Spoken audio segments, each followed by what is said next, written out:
Alors salut les gens et bienvenue pour ce deuxième épisode de Lieux et légendes. Aujourd'hui on va à Metz, au nord-est de la France, en Moselle. Alors si vous voulez être bien vu par les autochtones, dites bien Metz et pas Metz. À l'époque romaine, la ville s'appelait Divodurum Mediomatricorum. Alors c'était un peu long, donc ça a été raccourci au 5e siècle par Métis, puis Mez, MEZ, puis par Metz, ME2S. Et au 15e siècle, 16e siècle, quand l'imprimerie est arrivée, il a fallu fixer l'orthographe. Et à ce moment-là, en France, on utilisait encore le S7, qui est une ligature du T et du S, qui se prononce S, 2S. Mais au XVIIIe siècle, le S7 est abandonné, et du coup, il va être remplacé par un truc qui lui ressemble plus ou moins, qui était le TZ, mais qui se prononcera S. Donc on dit Metz et pas Metz. Alors aujourd'hui, on va parler de Saint Clément, donc, qui était le premier évêque de Metz, à ne pas confondre avec Clément Ier, qui lui était un pape, et qui était d'ailleurs le neveu de Saint Clément. Mais on va surtout parler du Graouli, qui a un espèce d'énorme moitié dragon, moitié serpent, qui est devenu un peu la mascotte de la ville, qui est tellement populaire qu'il est devenu le logo du Football Club de Metz, pour ceux qui sont un peu footeux, et c'est aussi devenu la mascotte d'un mapping géant sur la façade de la cathédrale de Metz, qui a été réalisé par les membres du groupe Ézéchiel. Bref, on va parler de tout ça après le générique.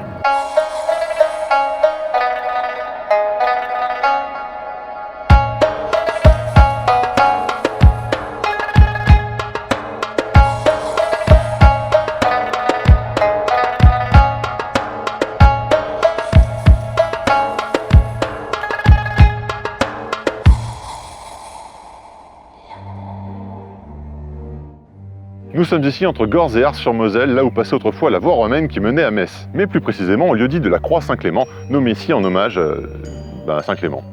Du coup, il y a une certaine logique dans le truc. Au tout début du christianisme, Saint-Pierre aurait envoyé Saint-Clément de Rome jusqu'à Metz pour christianiser la ville. Oui, pardon, excuse-moi de t'interrompre, c'est très intéressant ce que tu nous racontes, les légendes, tout ça, j'aime beaucoup. Juste un truc, faites gaffe aux dates les mecs. Non, parce que Saint-Pierre a vécu au 1er siècle après Jésus-Christ, pendant Jésus-Christ en fait, ils étaient copains. Alors que Saint Clément a vécu au 3e, 4e siècle après Jésus-Christ. Voilà, donc on se met bien d'accord, c'est une légende, Saint-Pierre n'a jamais rien dit à Saint Clément. Et c'est aussi ici que Saint Clément aurait sauvé à 2 reprises la vie d'un cerf lors d'une chasse à courre, et qu'il aurait ainsi gagné le respect du roi Orius, qui était à l'époque gouverneur de Metz. Et un peu après, il a aussi ressuscité la fille de ce gouverneur. On va pas se mentir, ça attire la sympathie, voilà.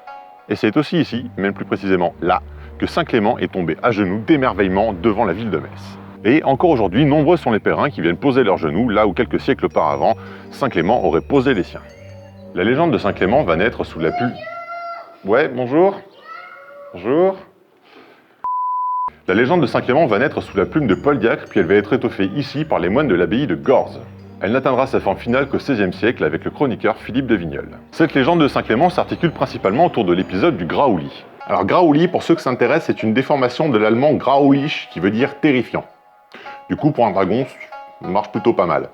En cette époque, un terrible dragon et de nombreux serpents terrorisent la ville.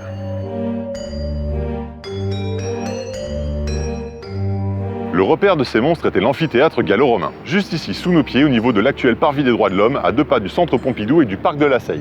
Car oui, Metz, enfin la grande cité romaine de Divodurum, a été construite au confluent de la Moselle et de la Seille. Et c'est donc ici, au niveau de l'actuelle passerelle du Graouli, que Saint Clément aurait posé son étole sur le cou du dragon. Le Graouli se sera alors soumis au Saint-Homme et se serait jeté dans l'eau avec 7 autres gros serpents. Et on n'aurait plus jamais entendu parler d'eux. Et c'est pour ça que Saint Clément est souvent représenté en train de maîtriser le Graouli, comme ici sur le portail sud de la cathédrale Saint-Étienne de Metz. Mais cette légende a un double sens. En effet, elle représente surtout la victoire du christianisme sur les cultes païens.